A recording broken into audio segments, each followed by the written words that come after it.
The new Stokastic Hall of Fame program is bigger and so much better than ever before. Because the days of being able to win only one time a year, well, they're gone. Now you can win year-round just by rocking the Stokastic avatar wherever it is you play. And we've added way more prizes, and better ones too, just to make all of your wins that much sweeter. Even a custom Stokastic Hall of Fame ring and display case to commemorate your most memorable takedowns. And if you're looking for a fresh look on DraftKings or FanDuel, we've created a brand new selection of Stokastic avatars to choose from. And all you have to do to get involved is finish top 3 in a field of 5,000 or more, no matter the entry fee, and tweet us your wins at Stokastic Hall of Fame. And we're back for another edition of the new and improved Stokastic Hall of Fame. Remember, all you got to do to get involved, download one of the avatars, the beautiful, beautiful new avatars at stokastic.com/HOF. Use them wherever it is you play.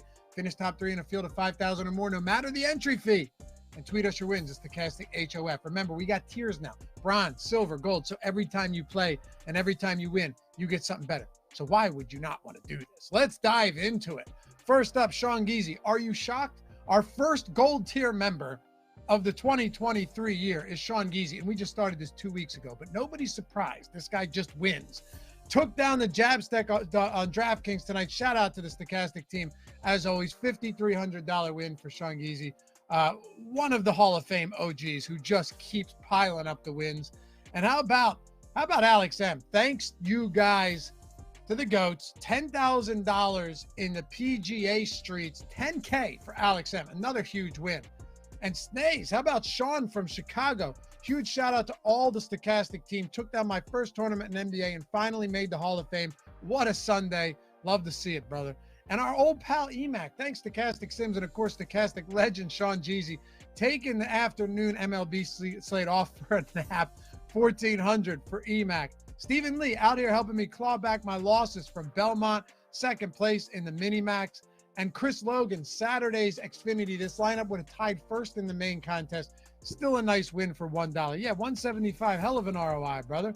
And how about Eagle Nation 3? Huge shout out to Stokastic MLB DFS Sims. The Sims are working. Took down first in last night's MLB action, $150 for Eagle Nation 3. Timothy Holmes, $250 for Weasel 8.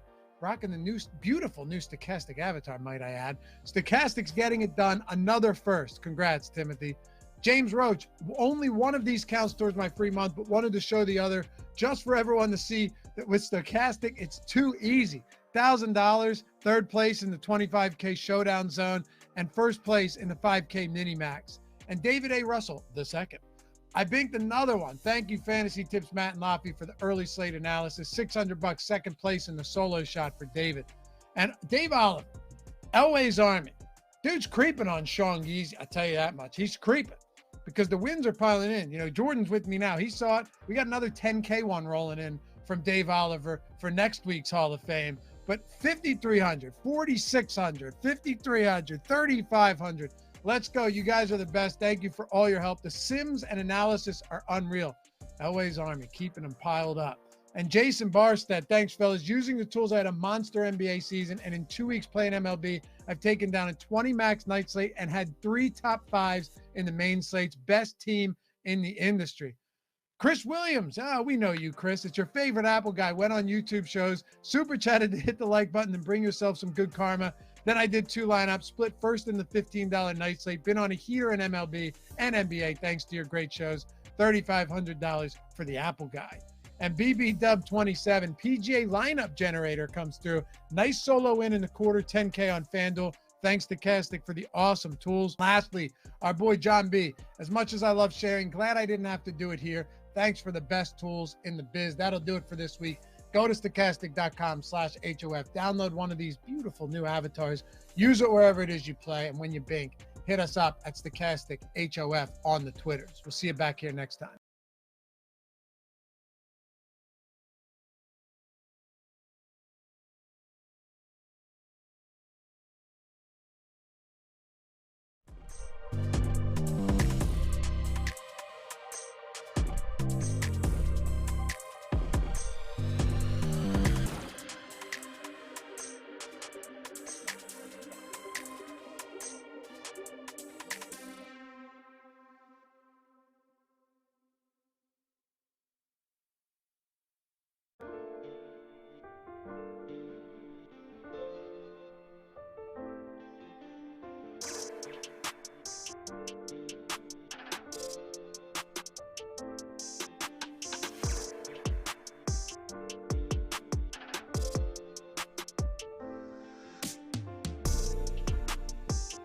What is happening, everybody? It is time for the second MLB Live Before Lock of the day. We had a 5-game slate earlier. We got a 6-game slate today. It also includes a doubleheader. So I knew there was going to be some weird lineups that came out, but actually not all that weird for the Cardinals and the Braves as what I expected. I thought we could really see a lot of players resting. There's a couple of guys who are out for the Atlanta Braves, but nothing too crazy. If you guys didn't see the Braves lineup, Orlando Arcia isn't in it. Sean Murphy isn't in it, but the core guys still going to be in there. And Eric and I are about to be breaking down the slate in full for you. So do us a favor, like the video, subscribe to the YouTube channel. We're sponsored by Underdog today. If you guys haven't checked out Underdog, sign up using the link we have below in the description box. Get up to a $250 bonus on your first deposit. And Eric, I don't know if you saw this. Free square, not just for new users, but for all existing customers over at Underdog this weekend, more or less. 0.5 significant strikes for Alex Pereira. So if you guys are going to be doing anything over on Underdog, go take advantage of Pereira over 0.5 significant strikes just to land a single paw on Yuri Prohaska this weekend, and that is going to end up cashing for you. So go take advantage of that if you haven't already. Sign up using the link we have below in the description box. What's happening, Eric? Doing good. I already used Alex Pereira lower on 1.5 assists for Connor McDavid, so that was auto money. That feels good from the Game 7. So that's a fun one to have. Take advantage of all those free squares every single time that you humanly possibly can. Easiest thing you can do to keep your bankroll afloat, you just combine it with the top play over on OddsShopper and the optimizer. That was Connor McDavid right from the get-go. Lower than 1.5 assists in that game. Felt like too good to be true over on Underdog, but alas, it was the best place you could have possibly played it. Ended up on at sharp books like around -180 at close, which is pretty wild. Yeah, Nick Osteris in the chat's bringing up something very funny. I don't know if you saw this, but Yuri's been very big in the press conference that Pereira uses magic in his fights, and he doesn't want him to use magic for this fight. No magic allowed. No spirits magic, was what he was talking about. Special forces. Special forces, and he uses extra spirits to fight when he gets up there, and he's not allowed this time. Yuri's a crazy person, but also I'm a little bit weirded out by this line. Greg knows that about 1.5 years ago, he got me into MMA. It started with Rainmakers, kind of continued on into other facets. DFS I've started to get into as well, but like, I do think Yuri in that first fight won the first round and a half. I was in a cab actually in New York. I was in New York while those fights were going on in New York. I came out to visit you, and I think we're watching with your brother, and I would have won the 10 grand in the Rainmakers contest if Yuri just wins that fight in any way, shape, or form. And of course, he gets knocked out at the end of that second round. But I'm definitely going to be on the Yuri side yet again. Yeah, I haven't really put too much thought into it yet. I have a couple of bets that I've placed, but you know, we'll talk about baseball for now. Sean V, I always know Sean's big in the MMA streets, so sure that I'll be hearing from Sean a little bit on Twitter or in my video or whatever. But let's go ahead and, oh, by the way, shout out to Dan. He said he never watched MMA before he watched my MMA videos. Now he watches every weekend. Thanks, Dan. I appreciate that. It's good stuff. So let's talk about tonight's baseball slate. And just off the top, do you have any specific talking points or anything you want to bring up? It is, for a small slate, it is crazy how spread out the ownership is, especially a pitcher. I mean, we had a 12-game slate last night where Hunter Brown ended up being north of 60%. When he was 80% owned in some single entry contest, absolutely smashed last night. And then today, where we have just a 6-game slate today, we only have one pitcher projected for north of 30% ownership, and that's Luis Gil at 31%. So a way different situation at pitching today than it was yesterday. But outside of that, any overarching thoughts before we start breaking down the individual players? Yeah, I have a really dumb pitcher play. Cool. Oh, I'm looking forward to that. Really dumb. Really, right, so really there's dumb. There's only so many people that could be considered a dumb pitching play today. So let me think what it could possibly be.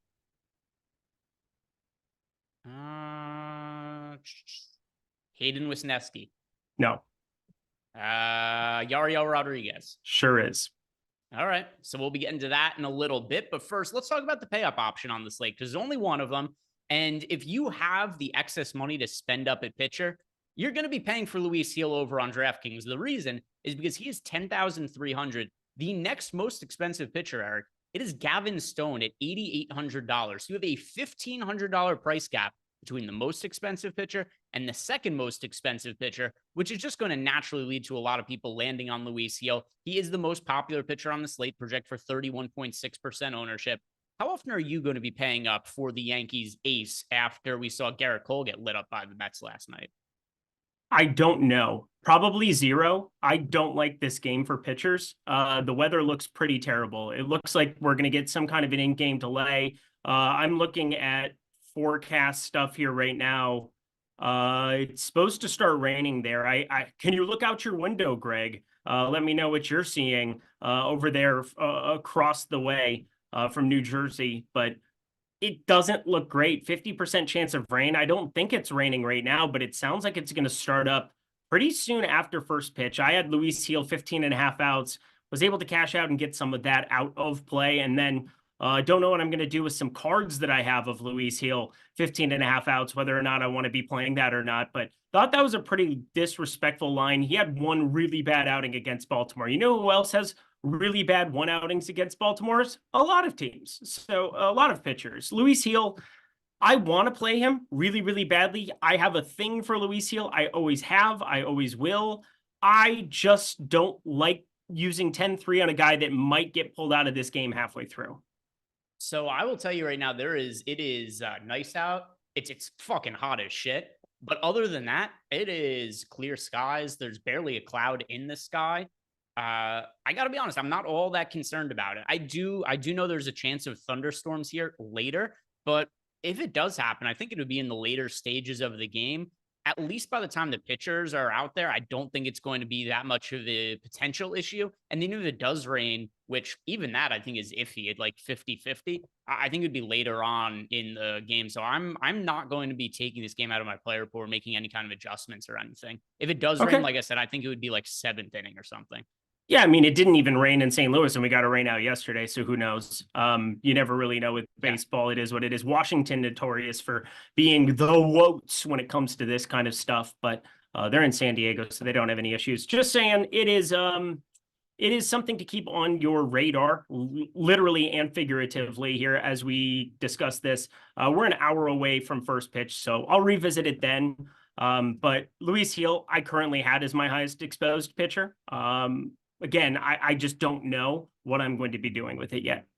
Shout out to Chris Williams, gifted out 10 YouTube memberships there. So seeing a lot of people who are popping up green. They have transitioned from being gray color to green color. So thank you very much, Chris, for supporting the channel. Everybody else, if you want to support us, simply like the video and subscribe if you haven't already. But yeah, I'm not all that concerned about what the weather is going to be, like I said there. Now, with that said, it's not like Luis Heel is any kind of crazy priority for me. I am actually underweight to him. I have him in about mid 20% of lineups. I do have to rerun everything because of the Braves lineup, but I'm anticipating I'm going to have somewhere around 25% of Luis Heel. So a guy for me, but one that I am going to end up being, it looks like, underweight to the field too. And I also, all right, so Luis Heel with a bullet should be our favorite to win the American League Rookie of the Year. And I expect him to win. But there's a lot of red flags too with Luis Heel, where I do think he's going to regress going forward, especially in the strikeout department, because you look at Luis Heel, who does have really good stuff, but his swing and miss rate, which I'm going to pull up here, his swing strike rate is 12%.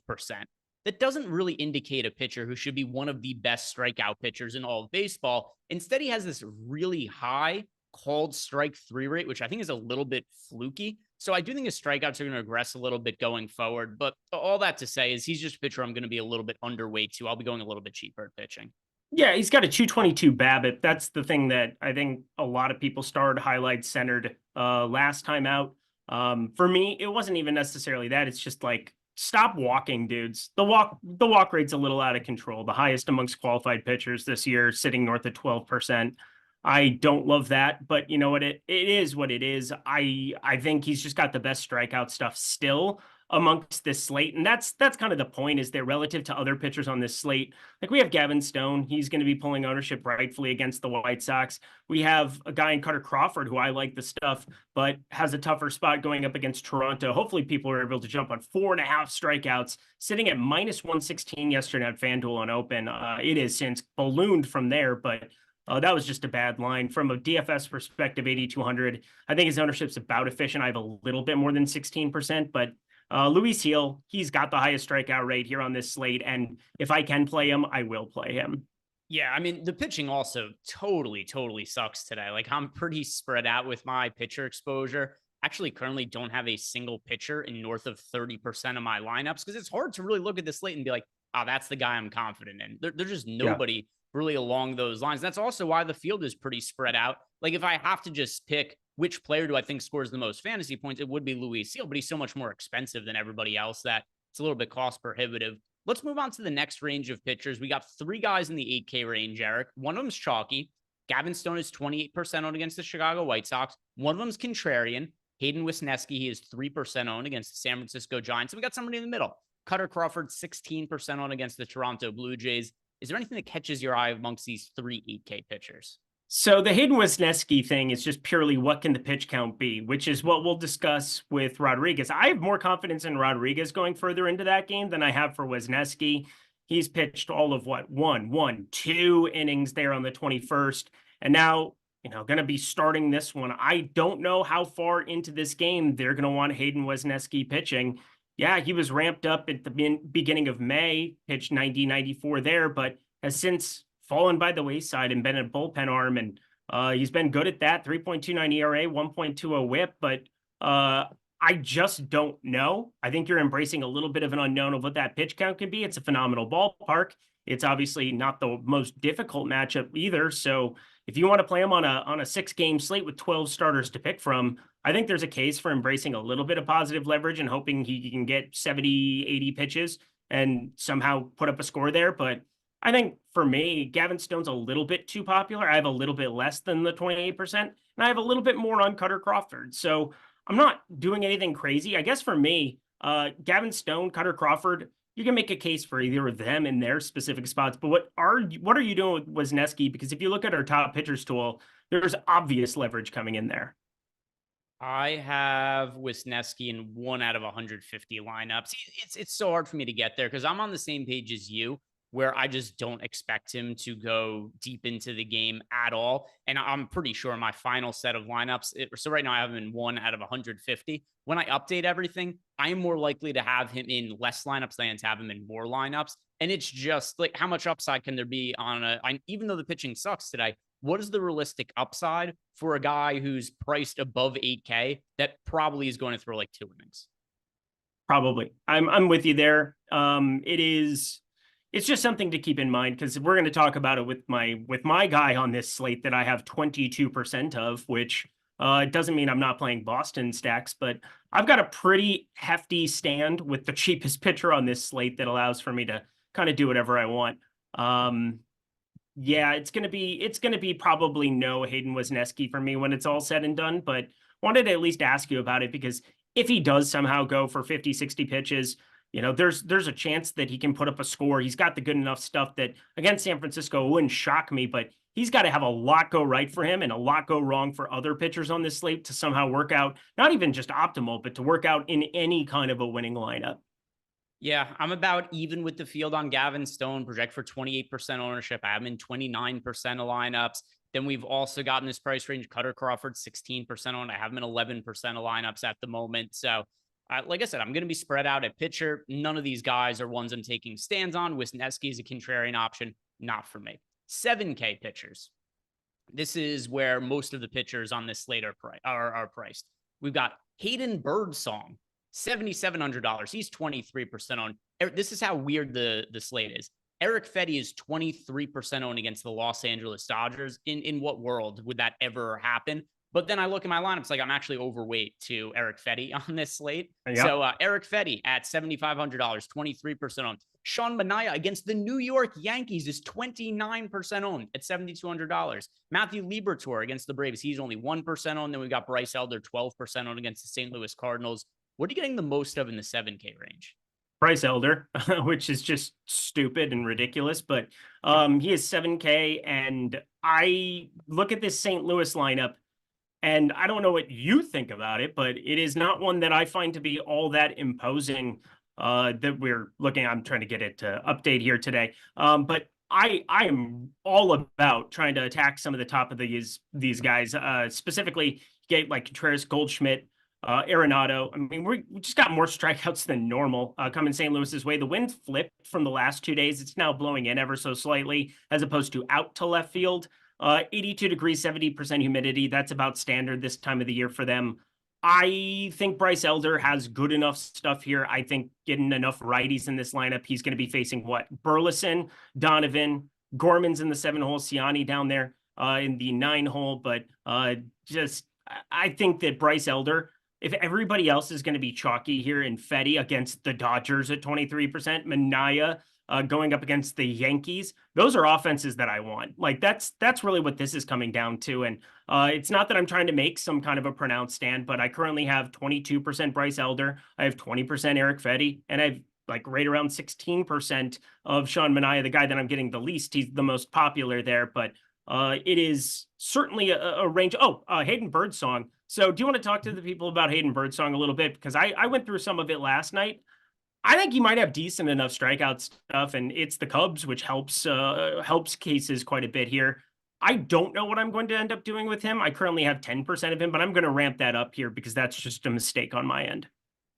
So his minor league numbers so far this year are mixed bag. He has a 2.05 ERA. That rules. And I'm looking at his AA numbers. He only made 2 starts in AAA, 9 innings. So just not enough for me to really go off of.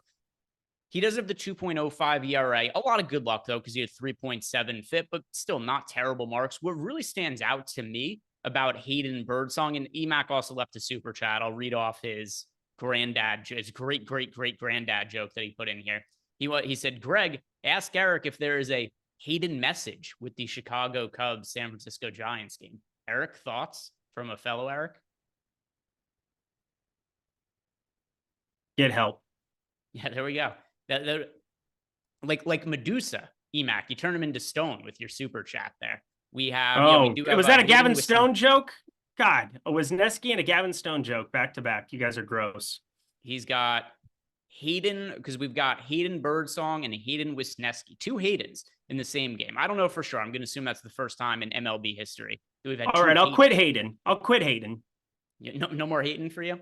No more Hayden. All right, EMAC. Response. Your turn in chat now. So if we look at Hayden Birdsong, the thing that I was going to say lends you to think that there is actual upside for him in DFS. His strikeout rate, 31% in AA this year, 32% in AA last year. And then you go back to A-ball, he had a 38% strikeout rate when he pitched in A-ball. Every single level that he's pitched at in the minor leagues, he's had at least a 30% strikeout rate. So we don't really know anything about Hayden Birdsong at all. I mean, he's an unranked prospect. This is not somebody who's expected to be a standout pitcher in the major leagues whatsoever. He's 22 years old, though. He's young. I mean, we don't really know what his stuff looks like either. But just the idea that we could get a pitcher on a pretty shitty pitching slate who's reasonably priced, he's going to be in a pitcher-friendly ballpark. And on top of that, seems to be somebody who could generate a good amount of strikeouts. And the Cubs offense has really, really floundered since the first month or so of the season. I do think it's a pretty good spot to be getting to Hayden Birdsong. And our projected ownership on him, it's pretty modest at 22%. It's pretty modest. And again, you brought up all the points that I brought up where I thought that the strikeout stuff could end up being fun. He's got a 60-60 fastball, 55 out of 55 curveball over on Fangraphs. 22-year-old, not a lot of tape out on him. He's 6'4", looks like he has a bigger arm, but it feels like a spot that I also want to be invested on the Cubs on the other side. You never know how this is going to go. So I don't want to go crazy with Hayden Birdsong. I don't want him to be like he's no Paul Skeens. We'll put it that way. It's not going to be hitting the ground running automatic, no matter what, going to be a can't miss prospect. There's definitely some questionable aspects to it, but you never know coming out of the PCL. He only had 2 starts there anyway with the Sacramento Cats or whatever the hell they're called. They're something cats. I can't remember what, but I am definitely looking at Hayden Birdsong as a serviceable option, but I think I had an accidental click where I had a lower number on his projection than I should have, but definitely somebody last night that I looked at, and he just seems fine today. The Sacramento River Cats, which I only know because back in the day when I used to play MLB The Show, my guy always ended up on the River Cats somehow. So that's how I know. It's the Sacramento River Cats. I can never remember. Let's try to rank the pitchers in the 7K range. Who is your favorite pitcher here that's picking up ownership? So we'll say, of the pitchers in the 7K range, who's somebody to be overweight to, who's somebody to be underweight to, and who's somebody to be at the field on of the pitchers in the 7K range? So I think I would probably be going. So, I mean, in tournaments, I had Bryce Elder one. It's probably going to end up being Eric Fetty one when it's all said and done.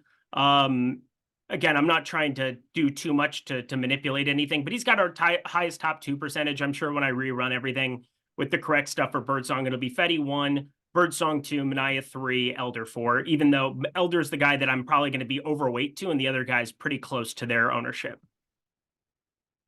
All right. I am going to go, I'll say overweight to Fetty, being that he's, 23% owned. It's not like too crazy of ownership on Eric Fetty, as long as it stays at that mark. He is a pitcher I'm overweight to at the moment. I'll just say at the field on Hayden Birdsong, although I am slightly overweight to him at the moment. And then I'll say underweight to Sean Manaea. 29% ownership for Sean Manaea against the New York Yankees. He's the second most popular pitcher on the slate. Not that I have like a massive issue with anybody who plays Sean Manaea. I just don't know that him being a left-hand pitcher going up against the New York Yankees, that warrants him being the second most rostered pitcher on the entire slate. I'm with you. All right, punts. And of the punts on this slate, we got Simeon Woods Richardson, 18% owned. We got Ryan Nelson, 11% owned. And then Yariel Rodriguez coming in at 3.6% ownership on the road against the Boston Red Sox. So we only have 3 pitchers on the entire slate with single-digit ownership, Eric. We've already crossed a couple of them off the list. Hayden Wesneski. I don't have interest in Matthew Liberatore. And now we've got Yariel Rodriguez, somebody who you've expressed you have some interest in. Let us know why.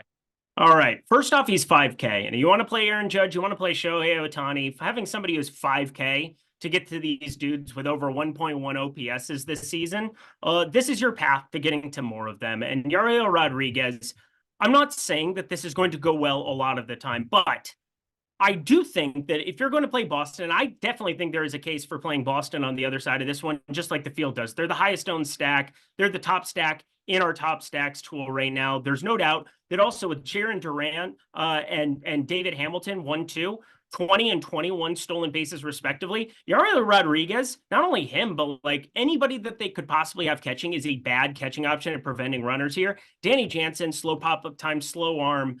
3 for 3 stealing stolen base attempts on the season against Yariel Rodriguez. So that's the first thing to throw out there before I start saying why I have 22% of this idiot. But he's got a 70 graded slider. He has a go-to strikeout pitch. He's got a 5-year contract, $32 million. So he's wrapped up with the Toronto Blue Jays. That is kind of a worry in terms of like maybe they are going to try to baby him. But the reason that he only went 1 1/3 last time out in 52 pitches was because he was getting hit up by Cleveland. It had nothing to do with him being on a pitch count restriction. He got to 79 pitches at AAA in Buffalo over the course of 4 innings in his last rehab start from this back injury that he had. I think he's got really good strikeout stuff. And then also, you get down here to the 5K range. You're talking about Ryan Nelson. I'm not going to play 11.4% Ryan Nelson. I'm going to get below the field on Simeon Woods Richardson against Arizona, one of my favorite leverage stacks that exists here on the slate.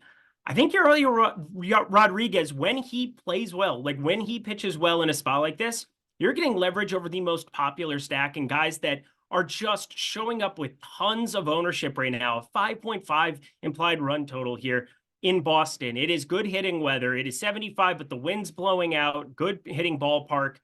I'm just taking a shot on a 5K guy that I think is stretched out further than people assume he is and has absolutely no ownership coming in on him.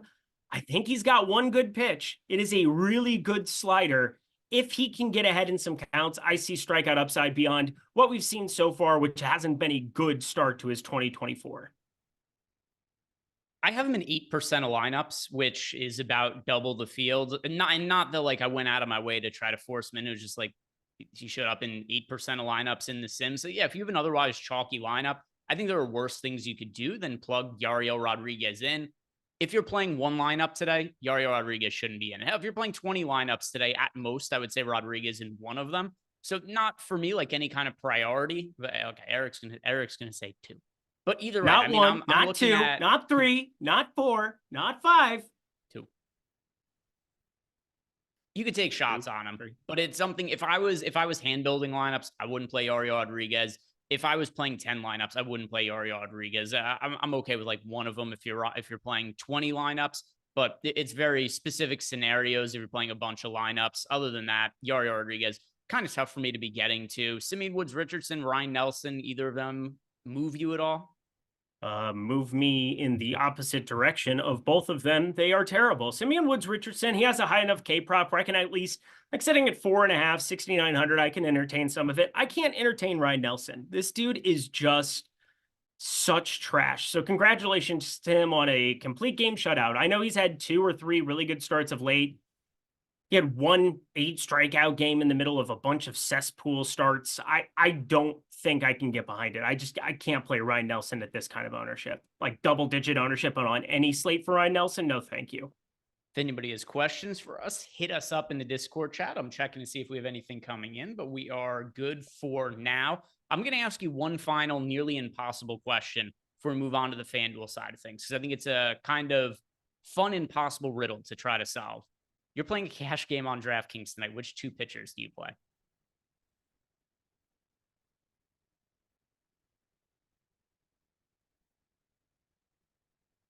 Assuming the weather's good, Luis Heel. I just say Luis Heel and Gavin Stone. Yeah, those are probably the 2 for me. It's not going to be Sean Manaea, I can tell you that much. Yeah, I mean, I know that Manaea, typically when you have slates like this where there's no clear options, I'll usually just say, all right, I'll let ownership dictate what I'm going to advise people to do. And I'll just say, play the pitcher that's going to be most popular in cash games.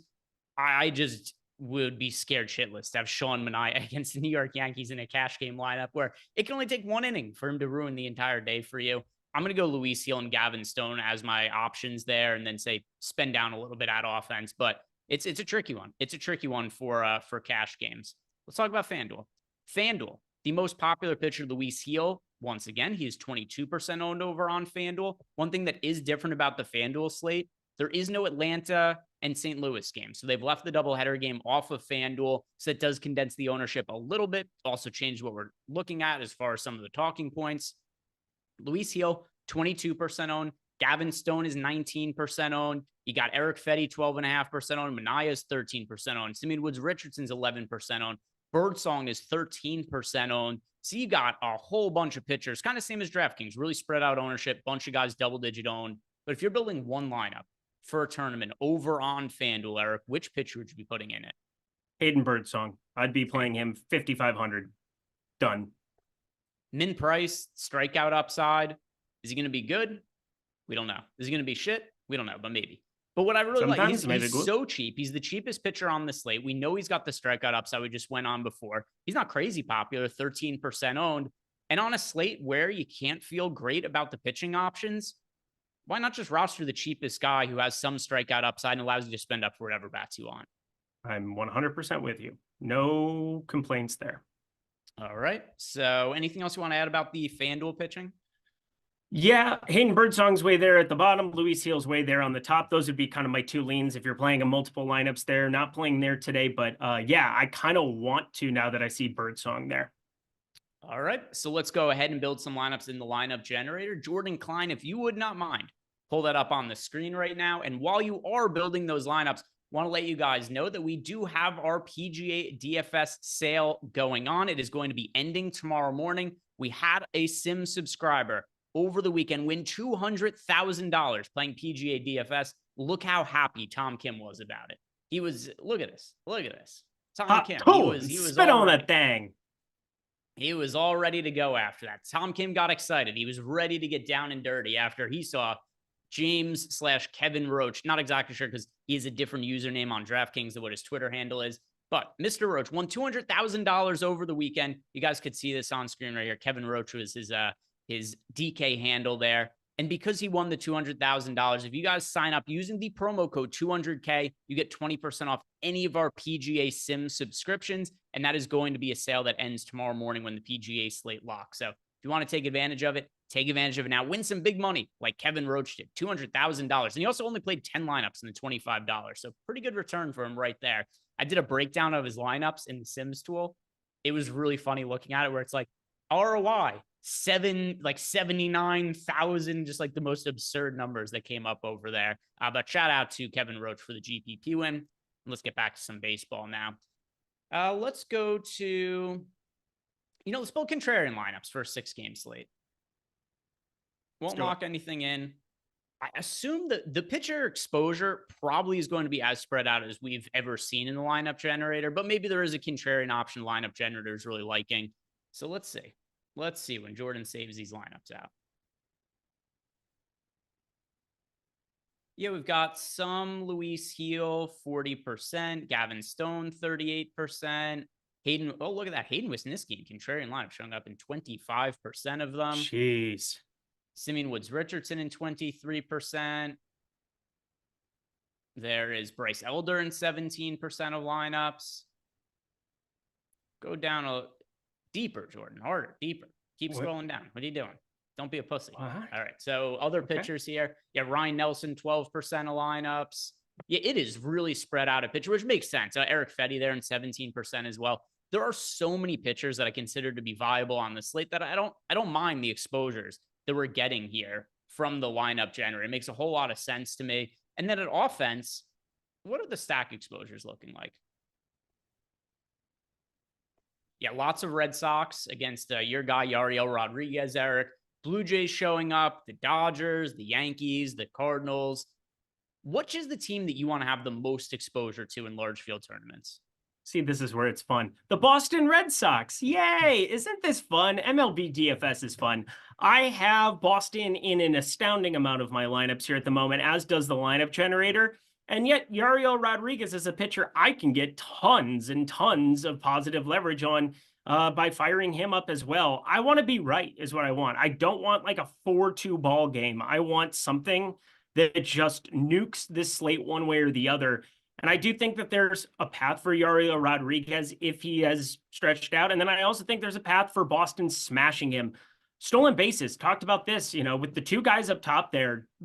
Duran and Hamilton can ruin your night without them immediately just by the base paths. I mean, Yariel Rodriguez is not going to hold runners, nor is Danny Jansen. He's just terrible at holding runners. And this is going to be a spot where you're going to see the running game go nuts. The wind's blowing out for Wilyer Abreu, Devers, some power there. Ref Snyder's been in these lineups against righties as well. Yoshida coming back to the table. He's cheap. The entire back half of this lineup is sub 4K. So it's a Boston team with nearly a 5.5 implied run total in our data. Give me that just about every single time as the top stack.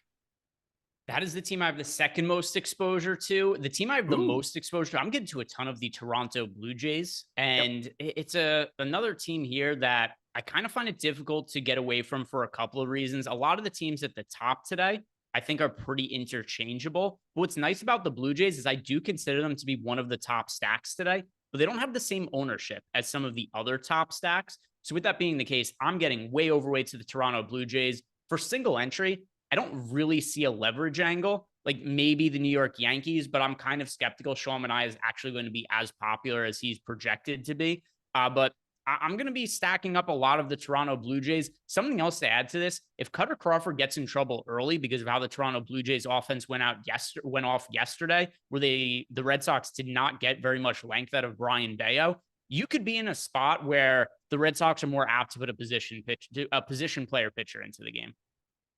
Let's go. I have Toronto second. So, I mean, I just like that ballpark game environment, all of the things. Fenway has been just a haven for runs here of late, and I am all about that life. My Minnesota Twins, pretty close there. Dodgers, pretty close, but I like Toronto second most as well. Cool. Yeah, I have Boston as my second most rostered stack. So there you go. We're not all that different, just different order of our two favorite stacks. For reference, in our top stacks tool, we do have the Boston Red Sox number 1, 13.6% chance to be the top scoring team, and the Toronto Blue Jays 9.8% chance at 9.2% projected ownership. So that's where we have those teams. And if you look right here, we've got as our most rostered hitters, Yoshida, who may potentially, I don't think Jordan's ever picked him to hit a home run. Maybe that'll be somebody who pops up later. We got Duran here. We've got, I see Devers, Hamilton. Then, there's some Yankee. I see Aaron Judge down there. Judge always is going to make sense as a one-off, especially on a slate where we don't have to spend up for pitching all that often. So, yeah, Aaron Judge against the lefty and Sean Manaea, who doesn't have an incredibly high strikeout rate. I mean, Aaron Judge is probably the best overall one-off play that you could have on the entire slate. Anything else you notice about these lineups? Yeah, there's a lot of Red Sox. There's Bo Bichette, who's also leading off here today. Let's see, what else do we have? You're seeing that with like Jonathan India and like these other leadoff hitters that, when you get somebody that can potentially get that extra half at bat or whatever it be, moving from like cleanup up top, I think it's a pretty good situation where it's going to take the DraftKings salary a little bit of time to catch up to it. But Shohei Ohtani, I would call a better one-off than Aaron Judge, but Aaron Judge number 2, and I'm going to have an absolute metric ton of both of them. And Jordan Klein wants to know, who is this gentleman? Yeah, look up Masataka Yoshida. He's right up your alley of baseball players you like. Let's go ahead and build some lineups for FanDuel, which once again does not include the doubleheader games. We're going to be removing the Braves and the Cardinals from players we're considering over on FanDuel. And if you guys haven't done yet, give us a like and subscribe to the YouTube channel. Let's see. Let's go all stack types and Contrarian again, Jordan. I'm interested to see what shows up in Contrarian lineups. I assume we get to the most of Luis Gil, but maybe not. We'll see. We shall see. Also, a lot of dissenting opinions in the chat. Nobody's coming out with like a really strong takes like we see in chat normally, where people like, this guy can't miss or this offense is going to go off. And there's people on all different teams. Like I see Ken Ratty saying that he likes Harwitz, Caleb Wiggins saying that he's on a lot of Atlanta. Dangerous Dave saying that the Jays are his top stack. So different people on different squads there. Well, Sean V disappeared. He must have had to go take a call or something because now it's quiet. Yeah, I don't know. Thankfully. Maybe a diarrhea. You never know. If we look at our lineups here, I'm surprised that Luis Gil showed up in half of them. That is a lot of exposure to Luis Gil. Where's Birdsong? I wonder if he's showing up in any lineups.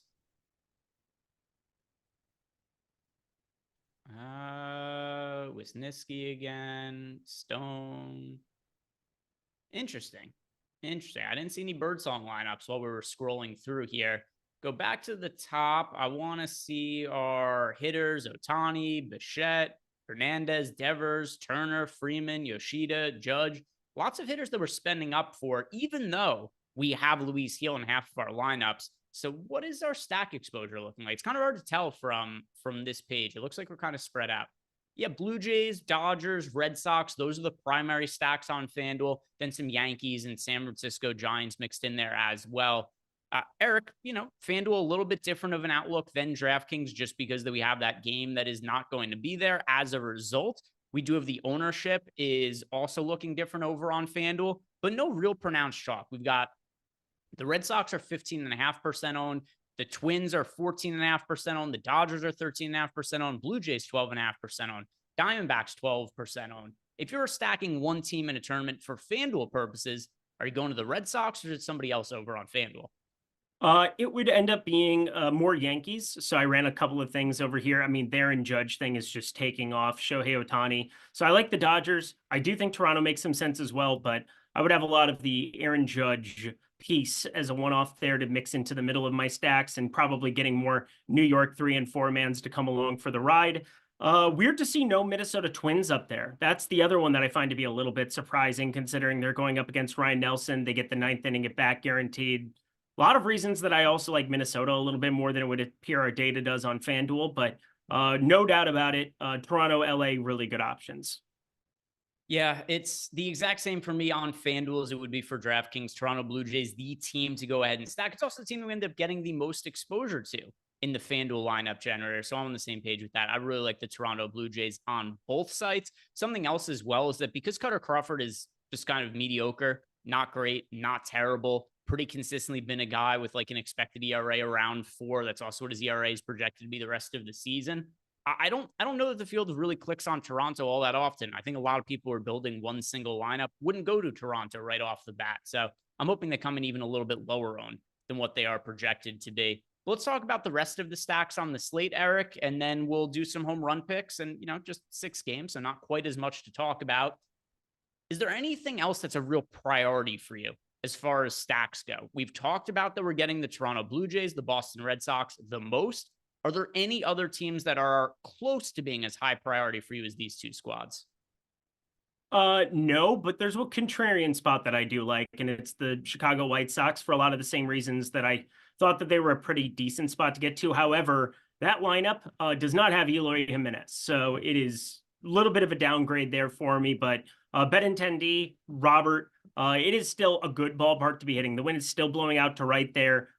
It'd be one thing if Chicago had a bunch of lefties to take advantage of Gavin Stone here, but Benintendi and Gavin Sheets, despite what we saw a homer from Benintendi right off the bat yesterday against our guy, Bobby Miller, who apparently just isn't going to have it. But Gavin Stone, he's much better so far this season, but I still like getting to those top 4 or 5 pieces and trying to intermix them a little bit. Also don't mind going to Atlanta, who we haven't talked about yet either. They're taking on Matthew Liberatore. He does have a pretty insane ground ball rate, but at the same time, we're talking about Atlanta bats, and I don't know how many GPPs they won people last season, but the answer is a lot. And they still have Albies and Azuna, Riley, Darno sitting 3.8K, so a little bit more expensive than we had for Sean Murphy, but still working just fine when you talk about the back half of that lineup where Duvall Laureano and Luke Williams, all really, really cheap to give you some salary relief.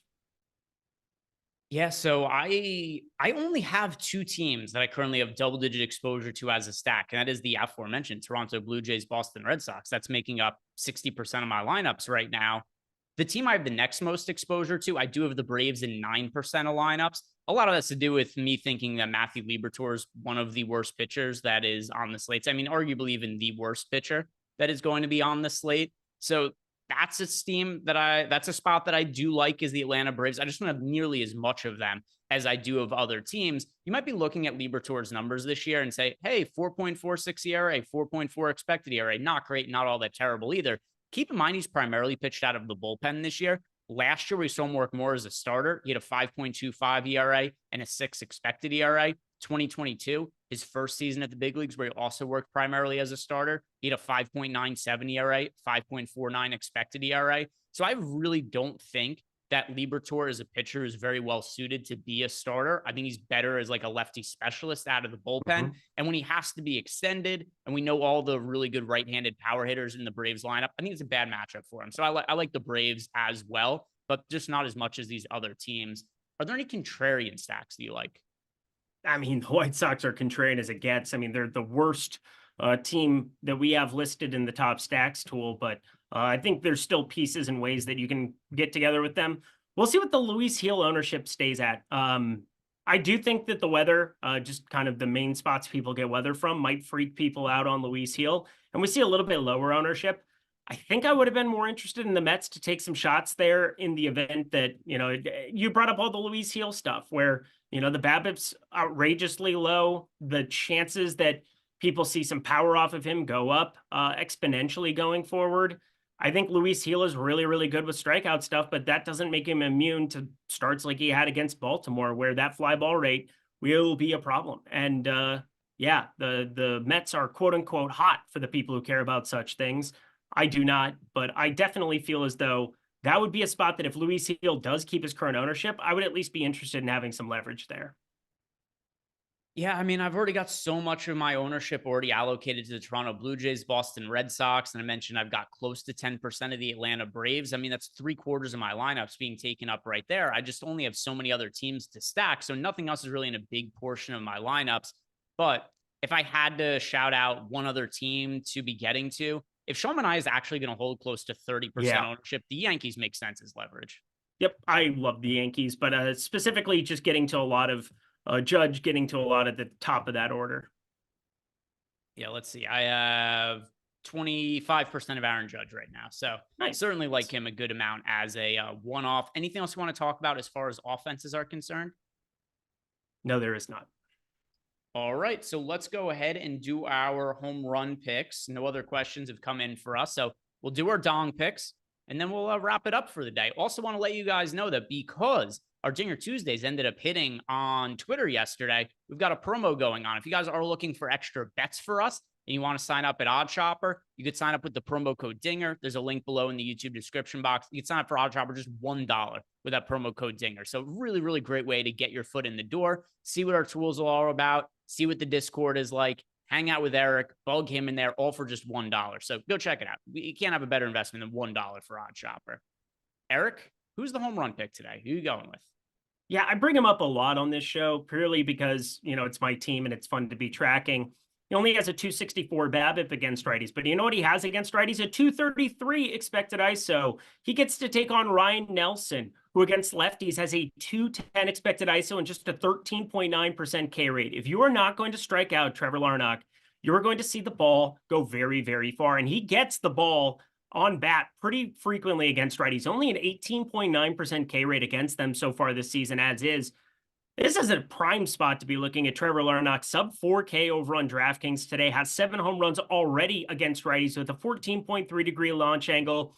My favorite under-owned home run play, Trevor Larnach. I early in the season had very minimal success picking Vlad Jr. to homer. But guess what, Eric? He's now homered 1 time in a row that I've picked him as my home run pick. He's also my most rostered hitter on the slate today. I've got Vlad in 35% of my lineups. He's projected for single-digit ownership. I'm going with Vladdy to go and homer today, hoping for another big day out of the Toronto Blue Jays offense, just like we got yesterday. Let's see what we have from the chat. From the chat, we have Sotex going with Teoscar Hernandez, Malukar going with JD Martinez, and then, Jordan Klein is guaranteeing Dong from Teoscar Hernandez. Okay. B-Funk has got Jason Hayward for today. Andy Melman is going with Gavin Sheets. Sotex is going with Teoscar Hernandez and Aaron Judge, right? So Teoscar Hernandez, he's like 60% of the home run pick so far. Dan has got Rafael Devers. Fraud Louie has got Jock Peterson. We've got Yatako going with Jake McCarthy. Ken Ratty going with Austin Riley. I saw Byron Buxton from Andre B. Robert Grease is going with Nolan Gorman. Quick side note about Nolan Gorman. He was in my best lineup last night, which was really annoying because that game ended up getting rained out. It would have been really great for me if he would have gone out and hit a home run, but game didn't end up playing. Didn't even rain last night in that game, but still ended up getting canceled. Porzingis has got Ozzy Albies. We got Brandon going with Travis D'Arnaud. Timothy Lee has got Wilson Contreras. Charles Moran has got J.D. Davis. Emac is going with Babe Ruth, which, as many people know, when Babe Ruth was calling a shot to center field, he wasn't actually calling a home run. He was pointing to Emac in center field and just making sure they were still going out for beers and hot dogs after the game. And that's a legend was born in Emac as well as Babe Ruth. David Wayne is going with Alec Burleson. Trey McKelly has got Jose Trevino. We've got JB Hughes, got Rafael Devers. Mighty Quinn has got Matt Olson, Corbin Carroll from Chris Williams, Juan Soto from JB Hughes. And then to wrap it up, we've got Jordan Klein picking Teoscar Hernandez for the second time in the YouTube chat over the course of the last 3 minutes. So guys, thank you very much for watching. If you have not done yet, like the video, subscribe to the YouTube channel. Lots of sales going on the site right now. We've got the Dinger promo. That's going to be ending tonight. $1. Take advantage of that. If you want to sign up for OddsShopper, if you want to sign up for our PGA package, that is also going to be ending tomorrow morning, that sale. 20% off and use the promo code 200K. So check out any of that stuff you guys are interested. Links below in the YouTube description box. Thank you very much for watching. Have a great night. We'll see you guys back here tomorrow.